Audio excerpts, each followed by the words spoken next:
Kaarawan ni Apo Salom.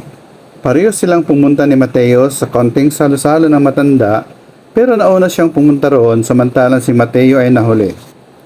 Pagdating ni Georgina ay marami-rami na ring katao sa kasiyahan. Malaki rin ang handaan, pero simple lamang ang nakahandang mga putahe. Naroon din ang ibang volunteers na nakasama niya.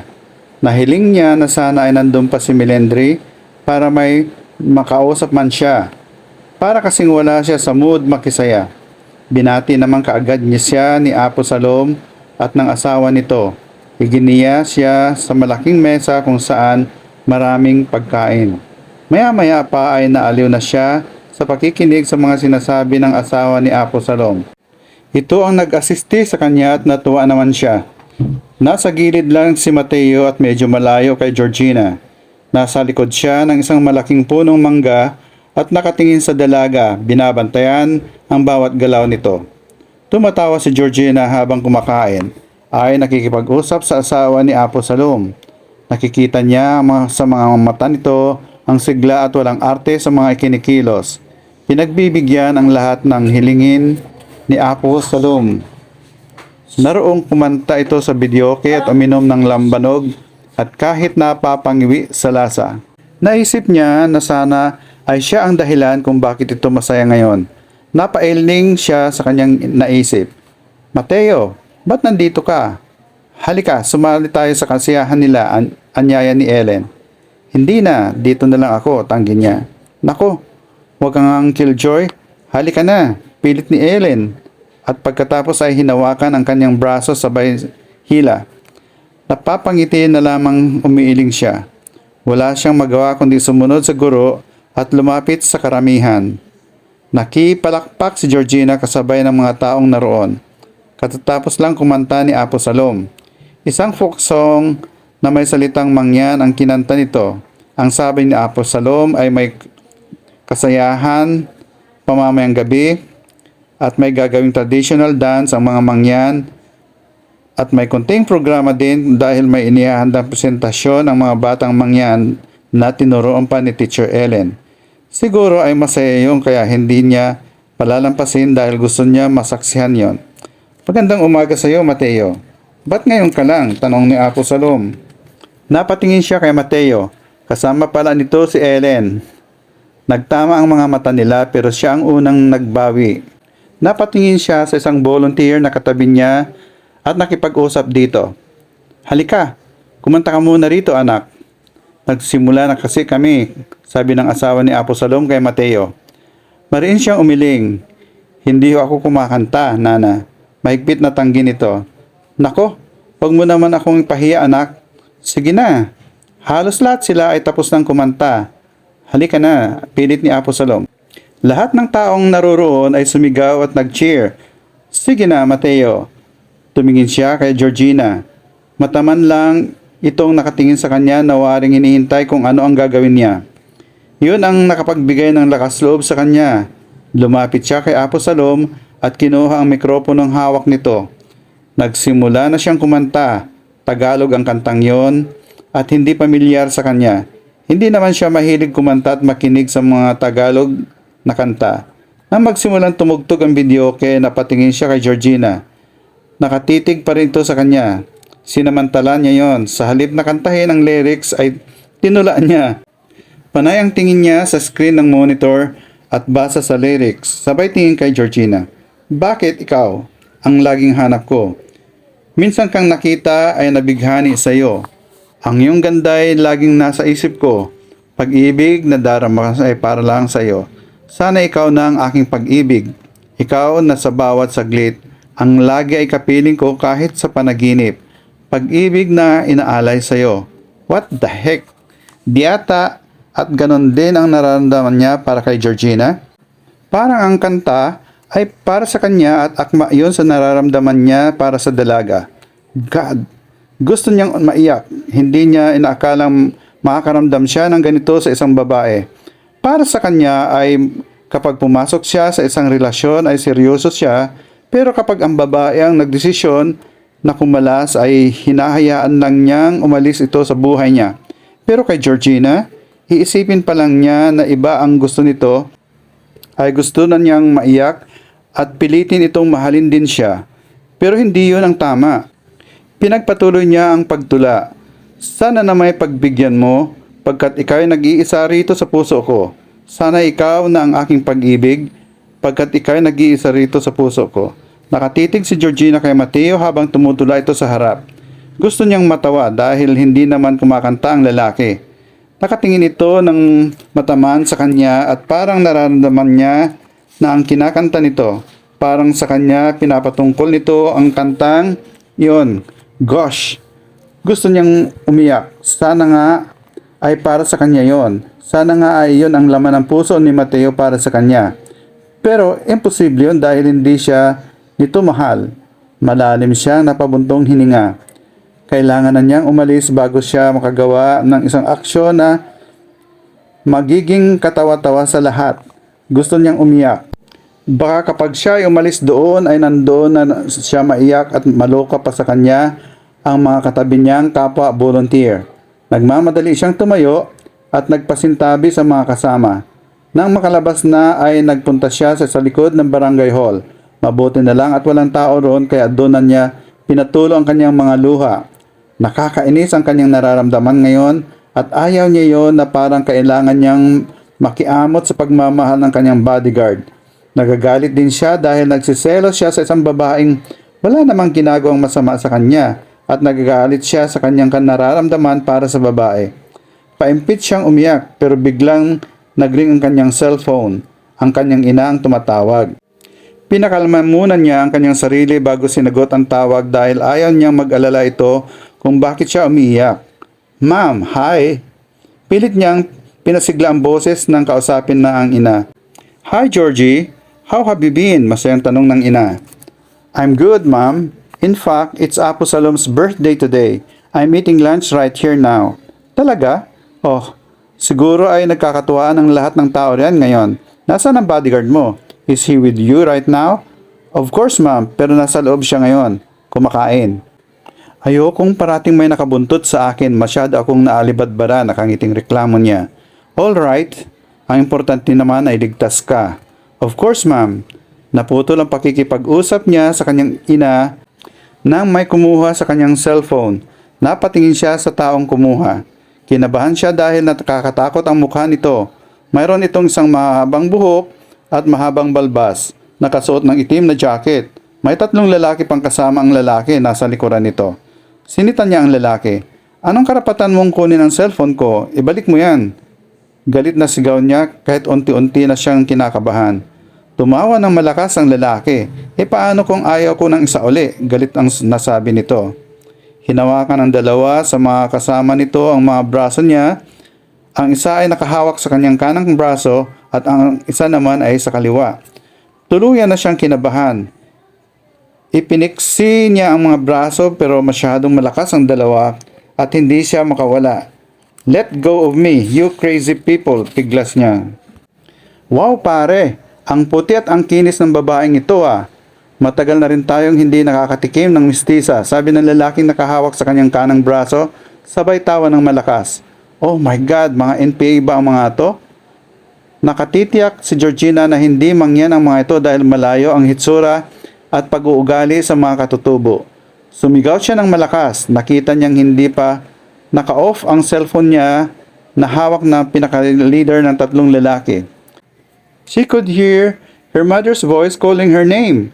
Alam niyang natataranta na ito at nag-aalala. God, nasaan ba si Mateo? Sana ay hindi na lamang siya umalis. Patuloy siya sa pagsigaw pero tinakpan ng lalaking may hawak na sa kanyang braso ang kanyang bibig upang walang ingay na lumabas. Nagpumiglas pa rin siya, naiiyak. Mamamatay na ba siya? Kinaladkad siya ng mga lalaki patungo sa kakahuyan. Mateo, Mateo, please help me, sigaw ng isip niya. Nakita niyang inihagis ng leader ng mga lalaki ang kanyang cellphone sa bato kaya nagkabasag-basag yon. Patuloy siyang kinaladkad ng mga lalaki at pinanghinaan na siya ng loob. Siguro ay ito na ang kanyang katapusan. Hindi pa siya natatapos sa pagkanta ay napansin ni Mateo na tumayo si Georgina para umalis. Nakita niyang tuloy-tuloy itong lumabas ng barangay hall. Hindi niya tinapos ang kanta, binigay niya kay Ellen ang mikropono at nagmamadaling umalis doon. Naantala siya dahil sa pakikipag-usap kay Aposalom. May sinasabi ito sa kanya pero hindi na gaanong rumistro sa kanyang isip dahil si Georgina ang iniisip niya at nag-aalala siya para sa dalaga. Pagkatapos ng 10 minutong pakikipag-usap sa matanda ay nagmamadali na siyang umalis doon. Susundan niya si Georgina. Nang makarating na sa labas ay hinanap ng mga mata niya ang dalaga pero wala ito roon. Biglang may bumundol na kaba sa kanyang dibdib. Tinawag niya ang pangalan nito hanggang sa napunta siya sa likod ng barangay hall. Sa likuran niya ay isang malaking kagubatan na napatingin siya sa isang malaking bato at kinabahan nang may makita siyang basag-basag na cellphone doon. Hindi siya maaring magkamali kay Georgina ang cellphone.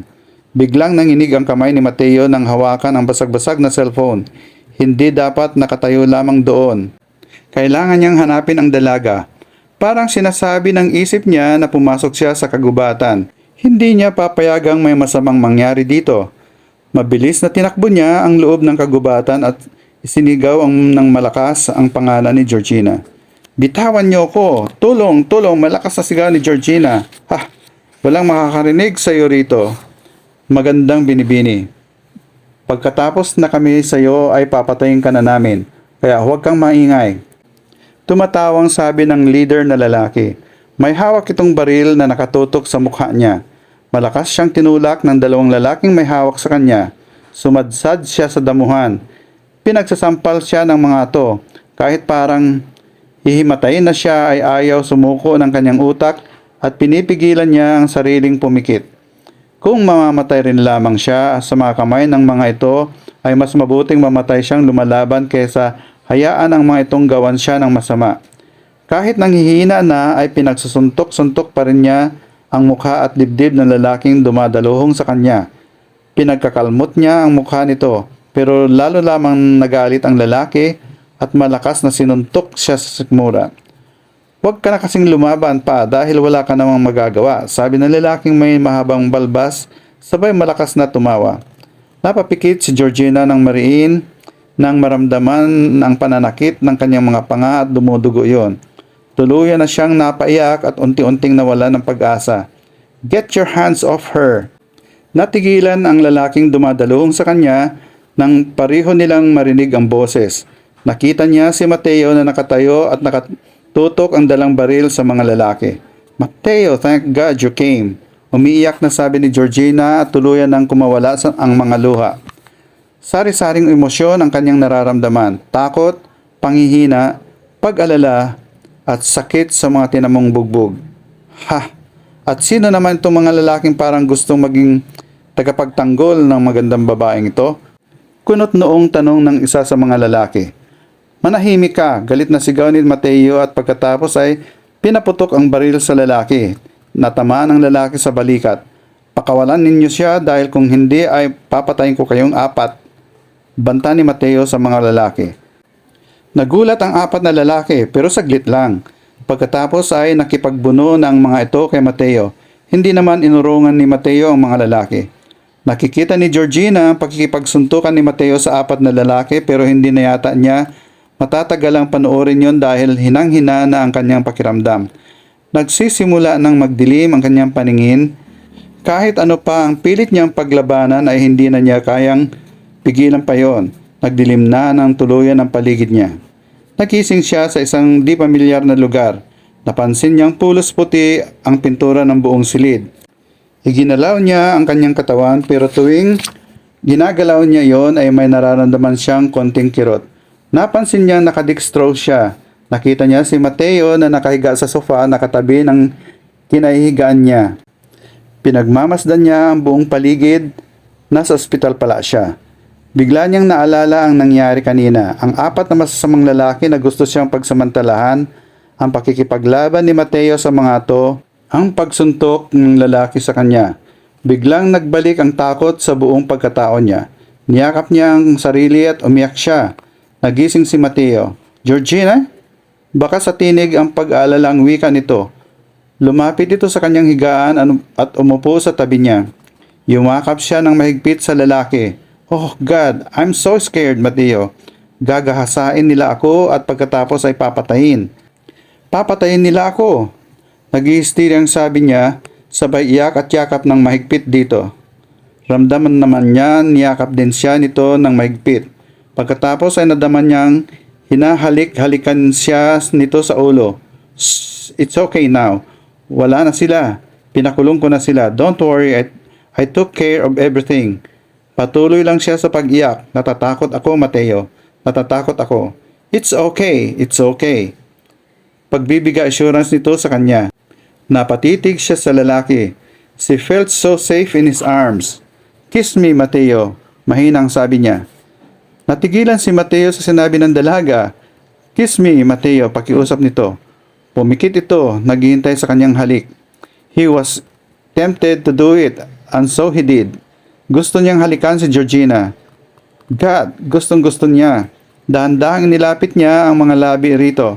He kissed her so tenderly. Naramdaman niyang gumaganti rin ito ng halik sa kanya habang nakapikit pa rin ito. Ayaw niyang patigilin ang halik na yon. Dahan-dahang inihiga niya ang dalaga sa kama while still kissing her. Pero bahagyang tinulak siya nito at napatigil siya sa paghalik. Tumingin siya rito. She was smiling at him.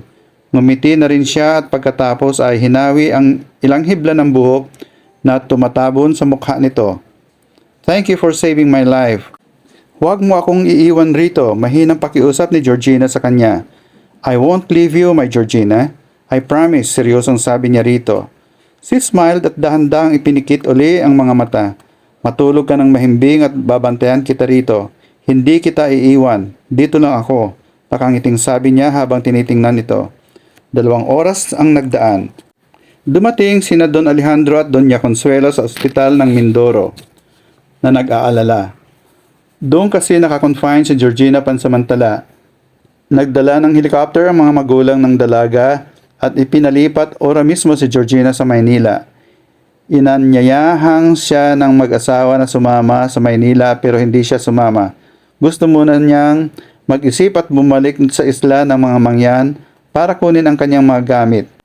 Kailangan niyang mag-isip ng mabuti at ibalanse ang kanyang nararamdaman. Magaling na si Georgina. 1 linggo na siyang nakalabas ng ospital. Nasa bahay lang siya at hindi na pinapayagan pa ng kanyang mga magulang na lumabas ng bahay na walang kasamang bodyguard at hindi na rin siya nagpoprotesta pa roon. Para na rin sa kanyang sariling kapakanan.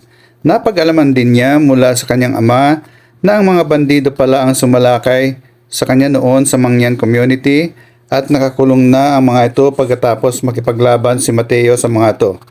Hindi lumabas sa media ang pangyayaring yon sa kanya dahil ginawa ng paraan ng kanyang mga magulang para na rin sa kaligtasan niya. Isa pa, ayaw na ayaw ng kanyang ama't ina na magmukhang circus ang pangyayaring yon dahil sa media, lalo na at may trauma pa siya sa nangyari. Napag-isip-isip din ng kanyang mga magulang na makipag-ugnayan sa gobyerno upang matugis ang masasamang bandido sa Mangyan community dahil naging sagabal ang mga iyon sa mga tao sa community. Yun ang pinagkakaabalahan ng kasalukuyang inaayos ng kanyang ama't ina. 2 bodyguards na ang nagbabantay kay Georgina at hindi na rin siya pinapayagan ng kanyang mga magulang na bumalik pa sa Mindoro. Kahit paano ay natroma siya sa nangyari sa kanya roon at ayaw na rin muna niyang bumalik pa roon. 2 linggo na rin hindi niya nakikita si Mateo, ang kanyang bodyguard at nagligtas sa kanyang buhay. In fact, she missed him already. Paggising niya sa ospital nang mailipat na siya sa Maynila, ay ang mga nag-aalalang mukha ng kanyang ama't ina ang unang nabungaran niya. Pero wala roon ang lalaking inaasahan niyang unang masisilayan, si Mateo. Hinanap kaagad niya ang lalaki pero walang maisagot ang kanyang mga magulang kung saan ito naroon dahil pagbalik daw nito galing Mindoro ay nag-resign agad. Ikinagulat yon ni Georgina dahil ang alam niya ay 1 buwan itong mananatili bilang bodyguard niya. May 2 linggo pa bago matapos ang kontrata bilang personal bodyguard niya. Ikinalungkot niya iyon pero wala siyang magagawa kung iyon ang naging desisyon nito. Kailangan niyang mag-move on mula sa pangyayaring iyon. Sa katapusan ng buwan ay aalis na siya patungo sa Amerika para pagpatuloy ang pag-aaral ng abogasya. Are you okay, Iha? Napalingon si Georgina sa kanyang likuran nang marinig niyang boses ng kanyang ina. Hi ma'am, ngumiti siya ng matipid dito. May bumabagabag ba sa'yo? Kunot nung tanong nito. Humiling siya, wala naman po. Tumango-tango ito. I know that you are still thinking about what happened to you in Mindoro. Nagpapasalamat kami ng malaki ng papa mo kay Mateo. Yes, he was on time. Napayuko siya nang sabihin niya yon. May lungkot sa kanyang damdamin nang banggitin ang pangalan ng lalaki. Yes, sayang nga lang at nag-resign na siya. I heard from Arturo that he will go back to Germany for his next assignment. Napatingin siya sa kanyang ina. Anong ibig niyong sabihin? Kulot noong tanong niya. Kasalukuyan kasi siyang on leave mula sa trabaho niya sa Germany. He is on a 2-month vacation here in the Philippines. Isa siyang US Navy man. Yun ang sabi ng kanyang Uncle Art. Nandito siya para asakasuhin ng mga importante at personal na mga bagay. Kaya lang ay biglang nag-resign ang bodyguard mo. Lalong kumunot ang noo ni Georgina sa sinabi ng kanyang ina. Hindi niya yon maiintindihan. Hindi naman siguro si Jack ang tinutukoy ninyong bodyguard ko na nag-resign, ma'am. Ano ba ang ibig niyong sabihin? Malalim na napabuntong hininga ang kanyang ina. Alright, sa tingin ko ay may dapat kang malaman. Lingid sa kaalaman mo ay ang bodyguards mo ay sina Jack at Bernard.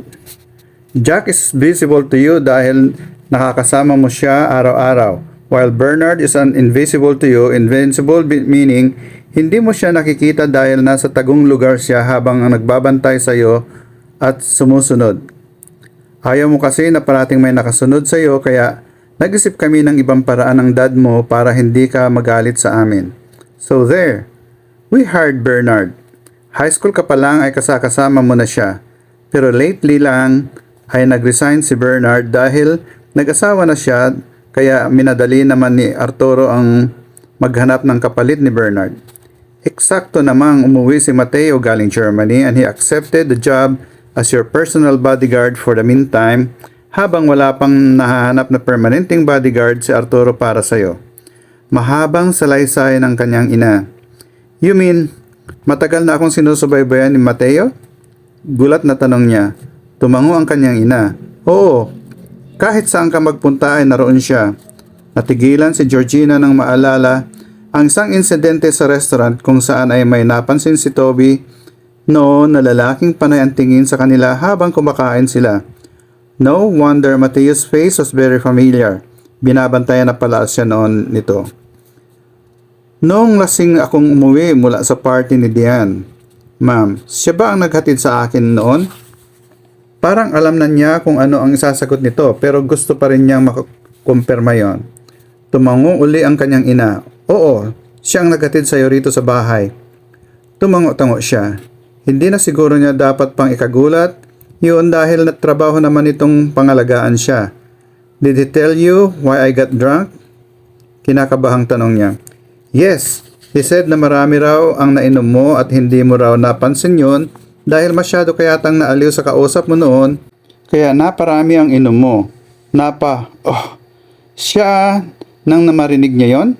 Hindi sinabi ni Mateo sa kanyang ina ang tunay na nangyari sa kanyang kung ganon. Pero bakit? Ano ang rason nito? By the way, Iha, huwag mong kalimutan ang party mamayang gabi ha. It's our community founding anniversary. Dapat ay nandun tayo, nakangiting paalala ng kanyang ina. Tumango siya. Ma'am, pwede ko bang malaman kung saan nakatira si Mateo? Kumunot ang noo ng kanyang ina. Bakit? Hindi na siya nagtatrabaho rito sa atin at saka hindi tama na puntahan mo pa siya. He saved my life, ma'am. Utang ko sa kanya ang buhay ko. Seryosong sabi niya. God. She wanted to see him. Gusto niyang yakapin ang lalaki ng mahigpit dahil miss na niya ito at marami rin siyang gustong itanong. Oo, tama. Iniligtas niya ang buhay mo dahil trabaho niya yon. Bodyguard mo siya at malaki ang binayad namin sa kanya at sa agency niya para mailigtas kanya sa anumang kapahamakan. Ma'am, please, I want to see him. Pakiusap niya, may determinasyon. Kumunot ang noo ng kanyang ina nang tumingin ito sa kanya. Bakit pa? Kung ano man ang gusto mong sabihin sa kanya ay nakatitiyak akong sinabi na yun ng dad mo. Gusto kong personal na magpasalamat sa kanya. Georgina, no! Walang rason para makipagkita ka sa kanya. This conversation about the bodyguards, Mateo, is closed. Ihanda mo ang sarili mo para sa party mamayang gabi. Kailangan ko nang umalis dahil may ipa-finalize pa ako sa party. Mariin at seryosong sabi ng kanyang ina. Naiwan siyang lumong-lumo. Kailangan niyang gumawa ng paraan upang makita si Mateo. Mataman siyang nag-isip kung paano yon gagawin. Tinawag niya si Jack. Alam niyang mapagkatiwalaan ito at kasundo na niya sa lahat ng bagay, kaya may tiwala ito sa kanya. Si Jack at si Mateo ay parehong galing sa agency ni Arturo na tiyuhin ni Mateo. Jack, can you do me a favor? Sa ating dalawa lang ito. Sana hindi na ito umabot pa sa mga magulang ko, pakiusap niya sa lalaki. Tumango naman ito. Ano po yon, senyorita? Luminga-linga muna siya para makasiguradong walang ibang taong nakikinig sa pag-uusap nila. Nang makasigurong silang dalaw lamang ang nandoon ay sinabi niya sa bodyguard ang gusto niyang ipagawa rito. Matt, ano ba ang nangyayari sa'yo? Kahapon pa ako tumatawag sa landline mo dito sa apartment pero hindi mo naman sinasagot. Bungad ni Leslie ng umagang yon. Nakahiga lang si Mateo sa kanyang kama ng umagang yon dahil tinatamad siyang bumangon. Isang linggo na siyang ganun dahil isang linggo na rin niyang hindi nakikita si Georgina. Lingid sa kaalaman ng lahat ay araw-araw siyang nasa ospital ay dinidalaw si Georgina pagkatapos niyang maisipang mag-resign sa pagiging bodyguard nito. Itinitsyempo niyang tulog ang dalaga tuwing dumadalaw siya sa ospital para hindi siya makita nito at itinatiming ding wala ang mga magulang nito tuwing naroon siya. Thanks to Jack na parating nakasuporta sa kanya. Si Jack kasi ang matyagang nagte-text sa kanya kapag wala na ang mga magulang ni Georgina sa room nito sa ospital. Si Jack ang bukod tanging nakabantay sa dalaga sa loob ng silid nito habang ang ibang bodyguards naman ay sa nurses station lang nakaabang kaya madali para sa kanya makapasok sa silid nito. Bakit ka ba nagtatago, pare? Pwede namang dalawin mo siya kahit narito ang mga magulang niya. At saka hindi ba mas maganda na kapag dinadala mo siya ay yung gising siya para mag-usap kayo ng mabuti? Sabi sa kanya ni Jack nang dumadalaw siya ron. Hindi na pwede, pare, dahil nag-resign na ako sa kanila. Alam mo naman ang isa sa mga rules ni Uncle Art, hindi ba? Pero sigurado naman ay papayag ang mga Olivera na dadalaw-dalawin mo si Georgina. Mabait naman sina Don Alejandro at Doña Consuelo, pare. Tiyak na papayag ang mga yon. Wag na, pare. Mas mabuti na ang ganito para iwas gulo. Salamat sa tulong mo, pare, ha? Wala yon, pare. Alam ko naman na hindi ka masamang tao. Niligtas mo pa nga si senyorita mula sa kapahamakan. Ngumiti naman siya rito. Namimiss na ni Mateo si Georgina. Gustong-gusto na niyang makita ito pero alam niyang hindi pwede. Matt, malalim ka na namang nag-iisip dyan. Ano ba ang problema mo? Kunot nung tanong ni Leslie sa kanya. Napatingin siya rito. Wala akong problema. Ba't naparito ka? Tanong niya. Itinirik ni Leslie ang mga mata at umupo sa gilid ng kanyang kama. Aba naman po, syempre, nag-aalala po kasi ako sa iyo. 10 beses na po kaya kitang tinatawagan pero parating out of coverage area ang narinig kong sagot ng cellphone mo. Dito naman sa landline ako tumatawag pero ring lang ng ring. Walang sumasagot. Mabuti na lang at naisipan kong puntahan ka rito sa apartment mo. Mahabang salaysay ni Leslie. Pagkatapos ay tumingin sa buong kabahayan. Humiling uli ito. Alam ni Mateo na ang dumi-dumi ng kanyang silid. May isang box na pizza sa bedside table na 3 pieces lang yata ang nakain. May katabi ang 2 canned beer na wala namang laman. Ilan sa kanyang mga damit ay nasa sahig at wala sa ayos. The whole room was a mess and looked miserable kagaya ng may-ari niyon. Napabuntong hininga si Mateo. Marami lang akong ginagawa kaya ganon. Sagot niya habang nananatiling nakahiga sa kama. Ganon? Marami ka talagang ginagawa? Gaya ng pagtulog at pag-inom ng beer buong araw, sermon ni Leslie sa kanya. Leslie, please. Wala ako sa mood makinig ng mga litanya mo ngayon. Inaantok pa ako, sabihin mo kung ano ang gusto mong sabihin. Nagbuntong hininga ang kaibigan. Dala ko na ang mga papeles na pipirmahan mo. Oh, ito. At saka gusto kang makausap ng buyer. Kaya halika na at puntahan na natin siya. Akin ang mga papeles at pipirmahan ko. Pwede bang pakisabi na lang sa buyer na baka bukas ko pa siya maharap dahil masama ang pakiramdam ko?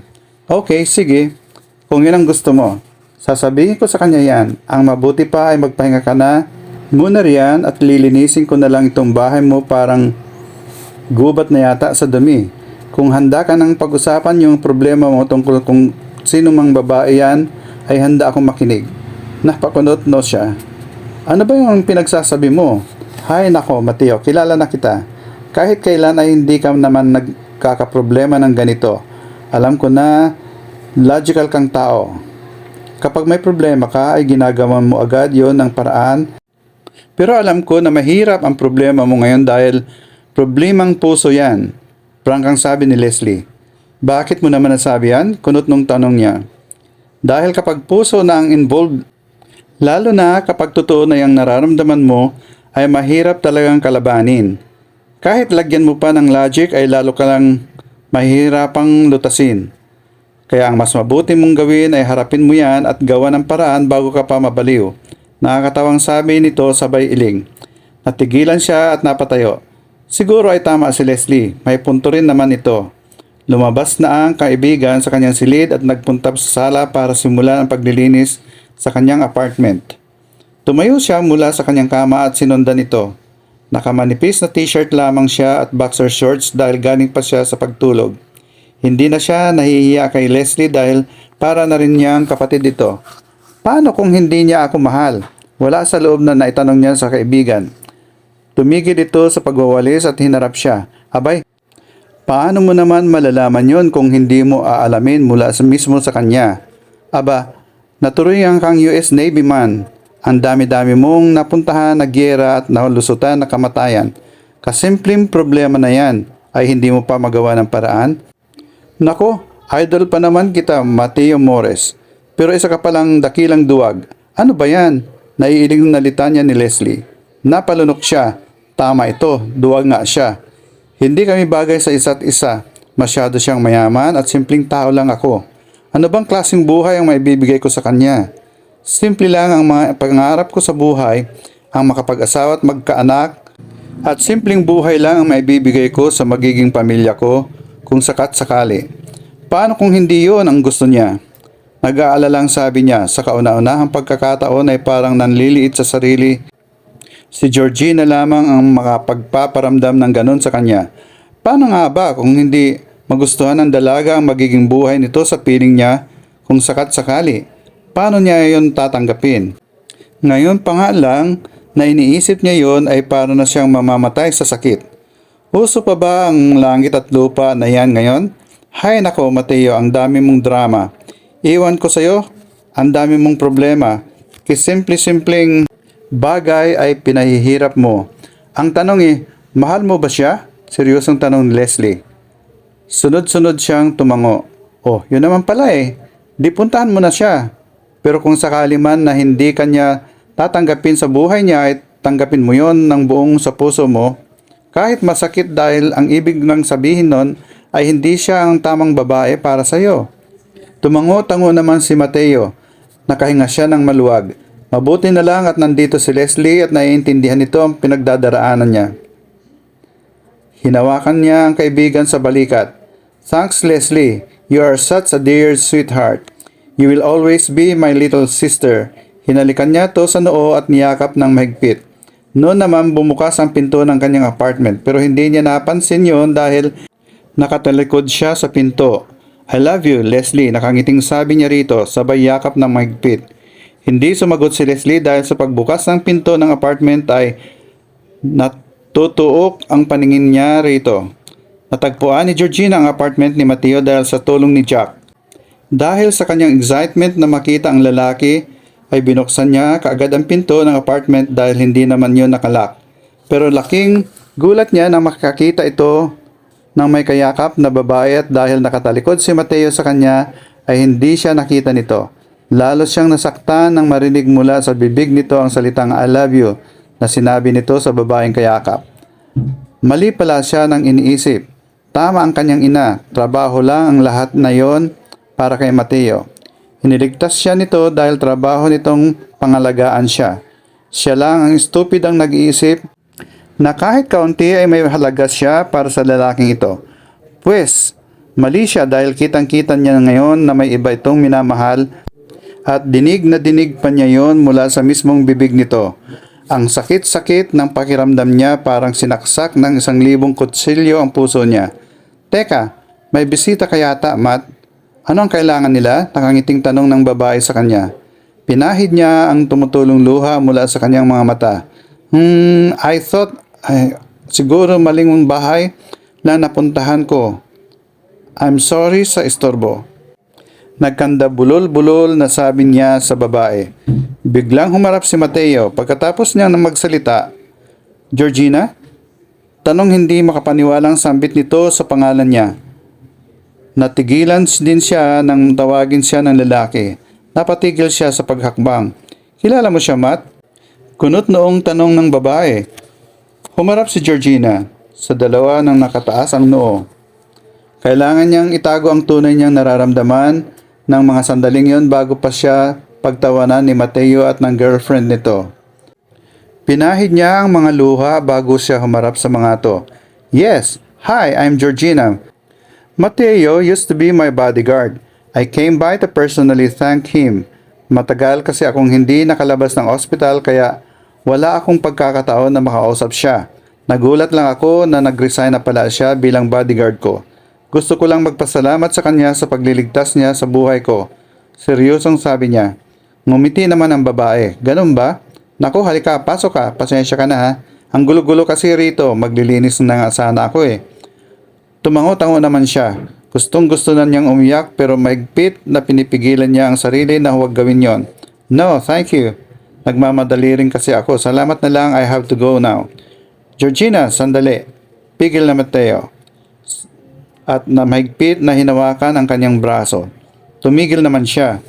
Pwede bang mag-usap muna tayo kahit sandali lang? Pakiusap nito. Nagalit siya at nasasaktan. Magkausap sila? Para ano pa? Ano ba ang sasabihin nito? I just came here to say thank you. Siguro ay wala na tayong dapat pang pag-usapan. You were a good bodyguard and I'm sure my dad compensated your service that much. Marami pa akong gagawin, masyado nang nakakaabala sa akin kung makikipag-usap pa ako sa iyo. Tinitigan niya nito ng diretso sa mga mata. Nabitiwan nito ang kanyang braso. Tuluyan na siyang umalis at sumakay sa kanyang sasakyan. Umalis na tayo rito, Jack. Mariing utos niya. Sumunod naman si Jack at pinaandar na ang kotse. Habang umaandar ang kotse, paalis ng lugar na yon ay panay tulo naman ang luha niya. Alam niyang iyon na ang huling pagkikita nila ni Mateo dahil determinado na siyang kalimutan ito at ibaon sa limot ang nararamdaman para dito. From now on, she would focus on herself and her ambitions in life. Tutuparin niya ang lahat ng gusto ng mga magulang niya na mangyari para sa kinabukasan niya. Nakakalungkot isipin na minsan ay naging parte si Mateo sa pangarap niya sa buhay. Bago siya nagpunta sa apartment nito ay nagpasya na siya na kung sakaling pareho sila ng nararamdaman para sa isa't isa, ay ipaglalaban niya ang lalaki sa kanyang mga magulang at handa siyang talikuran ang lahat ng mayroon siya para makasama lang ito dahil hindi siya mabubuhay kapag hindi niya ito kasama. Pero hindi pala yun ang mangyayari dahil may mahal na tong iba. Napaka-estupida niya dahil pinaniwala niya ang sarili na mahal din siya ng lalaki. Well, she was very wrong and stupidly mistaken by that. She cried so hard inside the car at wala siyang pakialam kung nakikita man siya ni Jack. Ang sakit-sakit ng pakiramdam niya. She hadn't known pain all her life until she met Mateo. Siya ba ang babaeng tinutukoy mo? Tanong ni Leslie kay Mateo nang makaalis na si Georgina. Nakatayo lang si Mateo roon na parang nakikita pa si Georgina sa labas ng kanyang apartment. Bakit parang galit yata ito? Oo, sagot niya. Napaupo siya sa sofa. She came here, Matt. Alam mo ba ang ibig sabihin nun? Napatingin siya kay Leslie at umiling. Estupidong lalaki, ang hina mo naman. Ang ibig sabihin lang noon ay importante ka sa kanya. Hindi mo ba nakita kanina na parang may gusto siyang sabihin sa'yo? Ano ang ibig mong sabihin? Nagugulumihang tanong niya. Naman, ganito yon. Hindi ba confidential ang impormasyong tungkol sa'yo? Dahil yon ang rule ng Uncle Arturo mo sa agency niya? Alam ko yun dahil doon ako nagtatrabaho, hindi ba?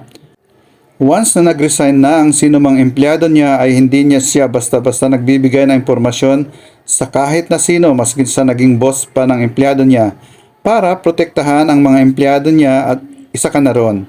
Unless na lang kung gumamit ng impluensya si Georgina para malaman kung saan ka nakatira. Siguro ay hindi biro ang ginawa niya para malaman lang niya itong tinitirhan mo. Sa tingin ko ay kailangan ninyong magkausap. Pero parang galit siya. Wala sa loob na sabi niya. Malalim na nag-isip si Leslie. Hindi mo kasi nakita dahil yakap-yakap mo ako kanina. Pero alam mo bang parang may nagaambang mga luha na gustong pumatak sa mga mata niya? Pumitik ito. Nako, dapat mo nga siyang kausapin. Ora mismo, bulalas ito. Napatingin si Mateo sa kaibigan. Oo, sa tingin ko nga, kailangan ko na siyang kausapin dahil nababaliw na ako sa kaisip sa kanya. Seryosong sabi niya. Nagbuntong hininga ito at pagkatapos ay nagsimula ng maglinis sa buong kabahayan. Ma'am, Dad, gusto ko sanang agahan ang pagpunta ko sa Amerika, deklara ni Georgina sa mga magulang habang kumakain sila ng almusal kinaumagahan. 2 araw na ang nakalilipas magmula nang magpunta siya sa apartment ni Mateo. Nakapagpasya na siya at wala nang makakapagbago pa ng desisyon niya. Nagulat ang kanyang ama. Bakit? Gusto ko sanang sa makalawa na ako umalis, seryosong sabi niya. Pero iha, bakit naman yata gusto mong mapaagang alis mo? Kunot naong tanong ng kanyang ina. Naisip ko kasing mabuti na ang mas maaga para makapaglibot-libot ako roon at magkaroon ako ng mas maraming oras para ma-familiarize ang university na papasukan ko. Nakangiting sabi niya. Tumango-tango ang kanyang ama. Anyway, that's a good idea too, iha. Makabubuti nga yun para sa'yo. Oh well, kung yun ang gusto mo anak, ay bakit nga ba namin pipigilan? Anyway, nalaman ko sa mama ni Liz na hindi na pala uuwi sina Liz at Toby rito sa Pilipinas. From Hawaii, dediretso na sila sa kung saan sila mag-aaral. Their parents decided that for safety purposes. Toby's mom invited you to visit them in San Francisco. Ikaw na muna ang mauuna ron at susunod na lang kami ng daddy mo sa San Francisco. What do you think, iha? Sabi ng kanyang ina. That's great, ma'am. Para makapag-usap na rin kami ni na Toby at Liz. Namimiss ko na rin kasi ang mga yon. Masayang sabi niya. Mabuti rin yon para magkakasama na rin uli kayong tatlo. Susunod din si Liz sa San Francisco, dagdag ng kanyang ina. Tumango-tango siya. Kung ganoon ay ako na ang bahalang kumuha ng panibagong plane ticket mo. Sabi naman ng kanyang ama. Salamat, Dad. Nakangiting sabi niya. Nakangiti nga siya pero hindi naman umabot yon sa kanyang mga mata. Gusto niyang mapaaga ang kanyang alis para madali niyang makalimutan si Mateo. Nasasaktan pa rin siya hanggang ngayon. Pero ano nga bang magagawa niya kundi ang ipagpatuloy ang buhay niya at gumawa ng panibagong desisyon para sa kanyang sarili. Sa susunod na buwan ay magdadalawamput 2 taong gulang na siya. Hindi na siya bumabata kaya hindi na bagay sa kanya ang kumilos na parang isang teenager na iniwan ng unang pag-ibig. Nagulat siya nang biglang lumapit si Jack sa kanyang ama at binulungan ang huli. Natigilan ang kanyang ama at tumingin sa kanya ng matagal. Bakit po? Kunot noong tanong niya. Mariing umiling ang kanyang ama at binalingan si Jack. Sige, papasukin mo siya at harapin namin ni Consuelo. Paghintayin mo sa sala, maotoridad na sabi ng kanyang ama. Sumunod naman si Jack. Lumabas na ang ng komedor. Nagtatakang tumingin ang kanyang ina sa kanyang ama. May problema ba? Nakita ni Georgina ang pagbuntong hininga ng kanyang ama, kasabay ng paghilot sa sentido nito. Pagkatapos ay umiling. I guess we have a visitor. Pinapasok ko at pinaghintay ko sa sala. Let's go and meet him, Consuelo. Who is the visitor? Nagtatakang tanong ng kanyang ina. Let's go and meet him, mariing sabi ng kanyang ama. Pagkatapos ay pinahira ng tisyo ang bibig at tumayo na. Sumunod na tumayo ang kanyang ina at kunot noong sumunod sa kanyang ama. Nagkibit balikat naman si Georgina at pinagpato ang pagkain. Importanteng tao siguro ang bisita dahil hindi na tinapos ng kanyang mga magulang ang almusal. Napapailing na pinagpatuloy niya ang kanyang pagkain. So, what brings you here? Tanong ni Don Alejandro pagpasok sa sala. Kasunod ang asawang si Doña Consuelo. Tumayo si Mateo mula sa kanyang pagkakaupo sa sofa. Sa totoo lang ay kinakabahan siya. Sa buong buhay niya habang nasa gyera siya ay hindi siya kinabahan ng ganon. Noon pa lang, habang nasa harap niya ang mga magulang ni Georgina. Pero nilakasan niya ang loob nito habang nandito na siya. Ginusto niyang magpunta roon para ipaglaban ang nararamdaman niya para kay Georgina, kaya wala nang atrasan. Gusto ko po sana kayong makausap. Bakit? Ano ang gusto mong pag-uusapan natin? Kunot noong tanong ni Doña Consuelo. Please sit down, Mateo. Kalmadong sabi ni Don Alejandro. Naupo sila.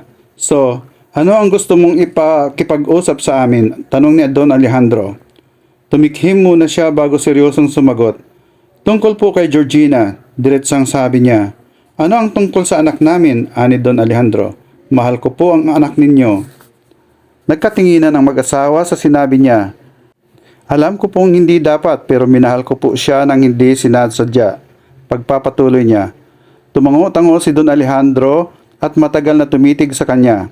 Habang si Doña Consuelo naman ay my daughter is young and inexperienced. Paano kami nakakasiguro na hindi mo siya sasaktan? Ang alam ko po lang ay mahal na mahal ko po ang anak ninyo. Higit pa sa buhay ko. At hindi ko po siya kayang pakawalan. Seryosong sabi niya, diretsong nakatingin sa mga mata ng Don. Tumango-tango si Doña Consuelo. I admire your strength and sincerity, iho. Pero hindi kami ang magdidesisyon niyan kundi si Georgina. Siya lang ang may karapatang magpasya kung sino ang mamahalin niya. Seryosong sabi nito. Napahinga siya ng malalim. Pwede ho ko bang siyang makausap? Sige. Nasa dining room siya at kumakain ng almusal. Pwede mo siyang puntahan doon at kausapin. Nakangiting sabi ng Donya. Tumayo namang kaagad siya. Salamat po. Nakangiting sabi niya at pagkatapos ay nagmamadaling tinungo ang dining room. Naiwang napapailing sina Doña Consuelo at Don Alejandro sa sala. That man has a brave heart, sambit ni Doña Consuelo. I can only agree. Naaalala ko ang sarili ko sa kanya noon. I was 18 that time when I fell in love with you and you were only 16. Wala pa akong napapatunayan sa sarili ko noon nang kausapin ko ang papa mo at hingin ko ang mga kamay mo. Pinagtawanan lang nila ako noon at pinahirapan talaga. Pero ang pag-ibig ko sa iyo noon ang hindi nagpasuko sa akin na may mapatunayan ako sa mga magulang mo. Napakaswerte ng lalaking yon dahil hindi ako kagaya ng papa mo noon. Naiiling na sabi ni Don Alejandro. Nakangiting tumingin si Doña Consuelo sa asawa. I'm glad you are honorable man, loving and brave. Sa tingin ko ay nagmana sa akin si Georgina sa pagpili ng lalaking mamahalin habang buhay. Siguro nga, natatawang sabi ni Don Alejandro. Nagulat si Georgina nang makita si Mateo. Natigilan siya at nawala ng ganang kumain. Nagbalik ang sakit na nararamdaman niya. Ang akala niya ay ayos na ang pakiramdam niya at unti-unting naghihilom ang sugat pero hindi pa pala. Pinahiran niya ng napkin ng bibig at pagkatapos ay tumayo siya. Ba't nandito ka? Taas noong tanong niya sa lalaki. Kailangan niyang magtapang-tapangan para hindi siya makaiyak sa harap nito. Pwede ba kitang makausap? Nakikiusap na sabi nito habang unti-unting lumalapit sa kanya. Kinabahan naman siya nang lumapit ang lalaki sa kanya kaya napaatras siya ng dahan-dahan. Ano ba ang pag-uusapan natin? Tumikhim ito. Mahal kita, Georgina. At kahit magalit ka pa sa akin ngayon at ipagtabuyan mo ako ay hindi pa rin magbabago. Yun ang nararamdaman ko para sa iyo. Seryosong sabi nito. Sa halip na matuway ay nagalit si Georgina. Nilapitan niya si Mateo at walang prenong sinampal sa pisngi. Nagulat ang lalaki sa ginawa niya at napahawak sa pisnging nasampal. Patawarin mo ako kung hindi mo nagustuhan ang sinabi ko pero yun ang totoo. Mahal mo ako? Tuluyan na siyang napaiyak sa harap nito at wala na siyang pakialam kung makita man itong umiiyak siya. Nasasaktan siya kasi sasabihin niya ang gusto niyang sabihin dito. Ano ang karapatan nitong sabihin yon? Gayong nakita ng dalawang mata niya na may kayakap itong babae sa apartment nito at sinabihan pa yun ng I love you. Pagkatapos ay pumunta ito sa bahay nila ngayon at magtatapat ng mahal siya nito. Sino ba ang niloloko nito? How dare you say that? Napakasinungaling mo. Kulang pa ba ang binayad ng daddy ko sa'yo para habulin mo ako at paniwalaing mahal mo ako? Galit na sabi niya rito. Anyong nalilito ang lalaki sa mga sinabi niya at nagulat naman siya sa susunod na sinabi nito. Mahal kita at yun ang totoo. Hindi mababayaran yun ng pera kahit ilang milyon pa.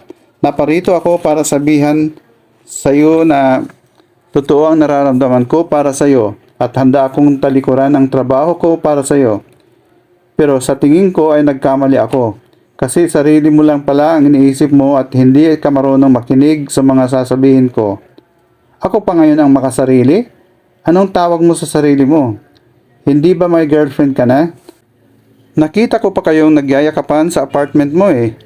Pagkatapos ay sinabihan mo pa siya ng I love you. Ngayon ay pupunta-punta ka rito para sabihin sa akin na mahal mo ako? Ano to? Lokohan? Umiiyak na sabi niya sabay duro sa dibdib nito. Napakunot noo si Mateo sa sinabi ni Georgina. Hindi niya maintindihan kung ano ang mga sinasabi nito. Wala naman siyang girlfriend. May kayakap siya. Napatingala siya nang makumpirma ang sinasabi nito. Oo nga, may kayakap siya at si Leslie yun. Gusto niyang matawa sa sitwasyon nila pero sa tingin niya ay hindi niya kayang nakikita itong nasasaktan sa mga walang kakwenta-kwentang bagay. Nilapitan niya ang dalaga at mahigpit na hinawakan sa mga braso. Oo, may kayakap nga ako. Si Leslie yun. Hindi ko siya girlfriend. Para ko siyang isang kapatid at parati kong sinasabi sa kanya na mahal ko siya kasi marami na siyang naitutulong sa akin. Pero wala akong ibang gusto at minahal ng higit pa sa buhay ko kundi ikaw lang. Seryosong sabi niya rito at pagkatapos ay hinawakan ito sa mukha. Natigilan ang dalaga sa kanyang ipinagtapat. Parang awa mo na.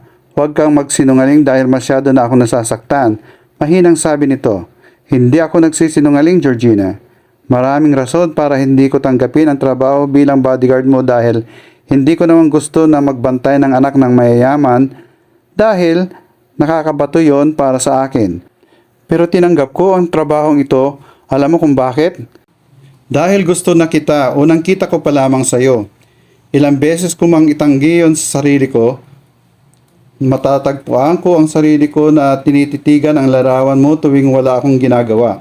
I thought it was just out of curiosity but it isn't as simple as that because it was deeper. Tinititigan niya ang dalaga sa mga mata.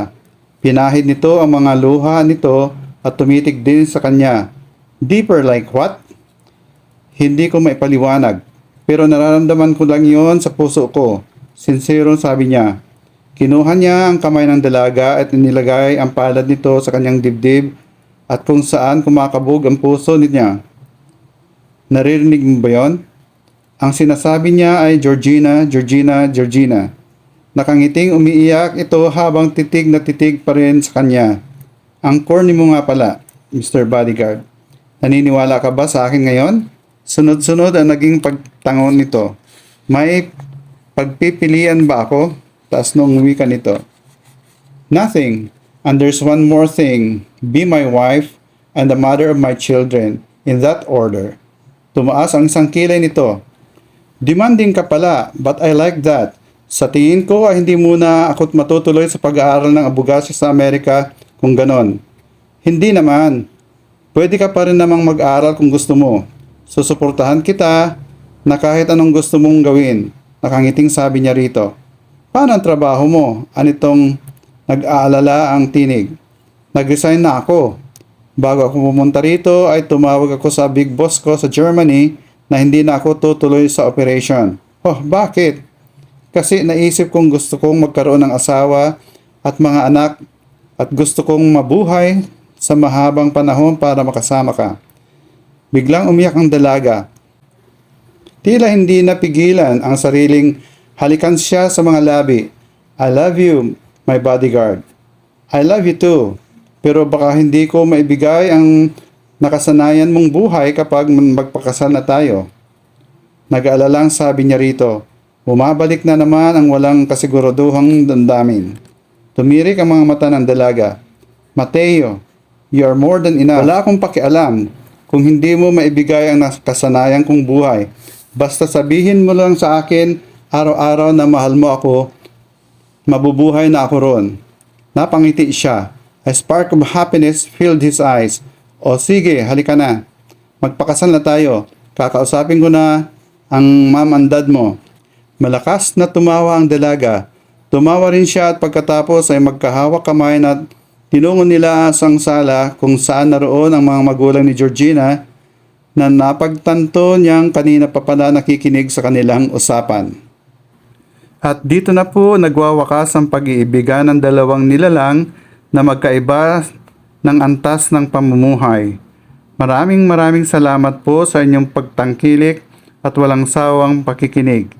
Hanggang sa muli at maraming salamat. God bless and be safe.